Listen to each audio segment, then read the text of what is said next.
14ই ফেব্রুয়ারি নিয়ে কিছু কথা বল।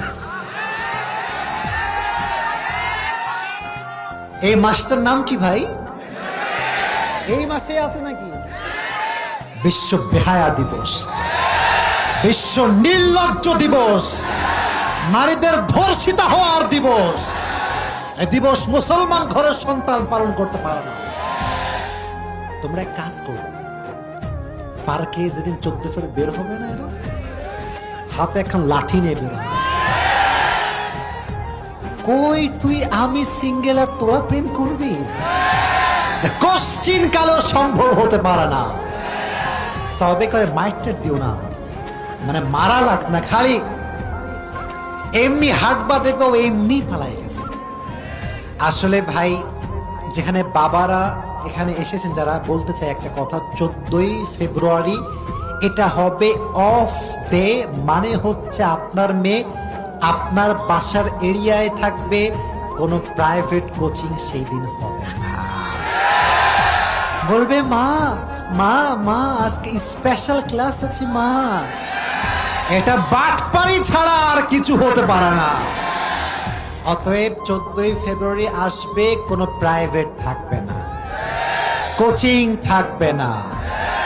মনে রাখবেন, যদি বলে স্পেশাল ক্লাস আছে, এটা কোনো ক্লাস নয়, এটা পার্কের ক্লাস, এটা নদীর ধারের ক্লাস, এটা রুম ডেটের ক্লাস।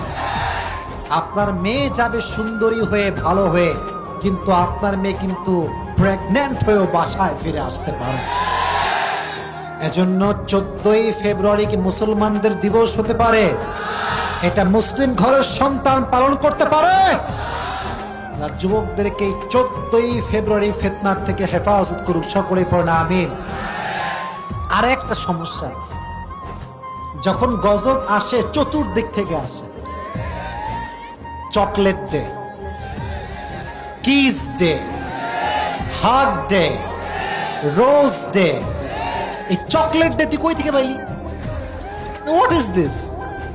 মানে ফালতুরও ফালতু এই সব কাজ, ঠিক না বলা? আর যদি এদিকে শুনো, আমি অত না, আগে আমি বলি, তোমাদের যারা ফ্রেন্ড লিস্টে আছে, যদি দেখো হ্যাঁ কোনো পোস্ট করছে চকলেট ডে, হাগ ডে, ওরে আগে আনফ্রেন্ড, না হয় সোজা ব্লক করে দিবা।